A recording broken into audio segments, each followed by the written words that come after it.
A ver, ¿qué es la Iglesia? Solemos pensar en un edificio, ¿verdad? Pero es mucho más que eso. Es una comunidad. Y la gran pregunta es, ¿qué la define? Pues bien, para el teólogo Gilberto Miguel Rufat, la clave está en otra pregunta, una que lo cambia todo. ¿Quién es Jesucristo? En este análisis vamos a ver cómo, según Rufat, y tirando de un único pasaje de la Biblia, la identidad de Cristo se convierte en la base para entenderlo todo sobre la Iglesia, su naturaleza, su misterio y hasta su autoridad.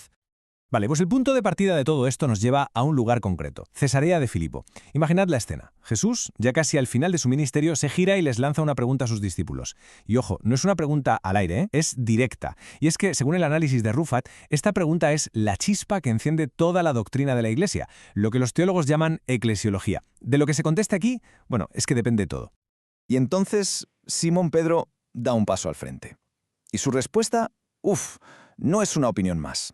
No dice, pues eres un profeta o un maestro genial, que era lo que se oía por ahí. No. Lo que dice es una auténtica revelación. Tú eres el Cristo, el Hijo del Dios viviente. Según el análisis que estamos viendo, esta confesión sobre quién es Jesús, lo que se llama cristología, es mucho más que un acto de fe. Es literalmente la llave maestra, la que abre la puerta para que podamos entender qué es realmente la Iglesia. Claro. Y ante esa confesión, Jesús responde con una de las frases más famosas de la historia. Tú eres Pedro, y sobre esta roca edificaré mi iglesia. Esta frase, esta misma frase, nos mete de lleno en el primer gran pilar que vamos a analizar. Porque la pregunta es obvia, ¿no? ¿A qué roca se refiere exactamente? Bueno, pues aquí tenemos dos grandes interpretaciones. La más conocida, sobre todo en la tradición católica, es que Pedro es esa roca. Fácil, ¿no? Pero el autor Gilberto Rufat propone otra cosa. Su argumento es que la roca no es Pedro, la persona, sino la verdad que acaba de soltar, o sea, la confesión de que Jesús es el Cristo. Y si tiramos de ese hilo, la roca, en última instancia, es Cristo mismo. Y lo realmente interesante es cómo Rufat defiende esto. No se lo saca de la manga, no. Usa la propia Biblia como prueba. A ver, fijaos. En el Antiguo Testamento, ¿quién es la roca? Siempre es Dios. Luego, en el Sermón del Monte, el propio Jesús se presenta a sí mismo como esa roca firme sobre la que construir.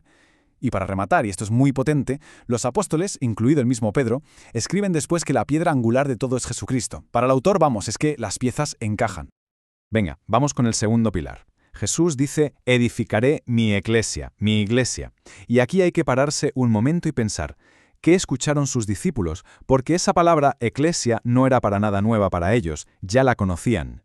Y aquí viene el clic del análisis. Eclesia significa literalmente los llamados a salir. Pero la clave, el detalle que lo cambia todo, es que en la Septuaginta, que era la traducción griega del Antiguo Testamento que ellos manejaban, eclesia era justo la palabra que se usaba para cajal. ¿Y qué era el cajal? Pues la asamblea, la congregación del pueblo de Dios, de Israel. Así que claro, cuando los discípulos oyen eclesia, no piensan, algo nuevo. No. Piensan en la continuación, en el cumplimiento de esa asamblea de Dios que venía de siglos atrás. Y esto, claro, nos mete de cabeza en un debate teológico súper importante. A ver, ¿la Iglesia es algo totalmente nuevo que aparece de la nada en el Nuevo Testamento y que no tiene nada que ver con Israel? Pues Rufat dice que no. Su argumento es que la Iglesia es, en realidad, el cumplimiento de esas profecías que hablaban de un remanente fiel dentro del pueblo de Dios. O sea que no estamos hablando de dos pueblos distintos, sino de un único pueblo de Dios a lo largo de toda la historia. Así que el punto crucial es este. El gran misterio del que se habla en el Nuevo Testamento no es que se haya creado una iglesia desde cero, no. Según explica el apóstol Pablo, el verdadero misterio, la gran novedad, fue que los no judíos, los gentiles, ahora podían formar parte de ese único pueblo de Dios, que eran, como dice él, coherederos y miembros del mismo cuerpo. Lo nuevo no era el pueblo en sí, sino que ahora era para todos. Bien, y con esto llegamos al último pilar de este pasaje, la autoridad que Jesús le da a su iglesia. Les dice a sus discípulos, «Y a ti te daré las llaves del reino de los cielos». La pregunta es evidente, ¿qué son exactamente estas llaves? ¿Qué tipo de poder representan? Pues según este análisis, las llaves no son como un poder de portero de discoteca para decidir quién entra y quién no, para nada. Representan la autoridad para proclamar el Evangelio. Es decir, el mensaje sobre quién es Jesús y lo que hizo. Eso es la llave que abre la puerta del reino.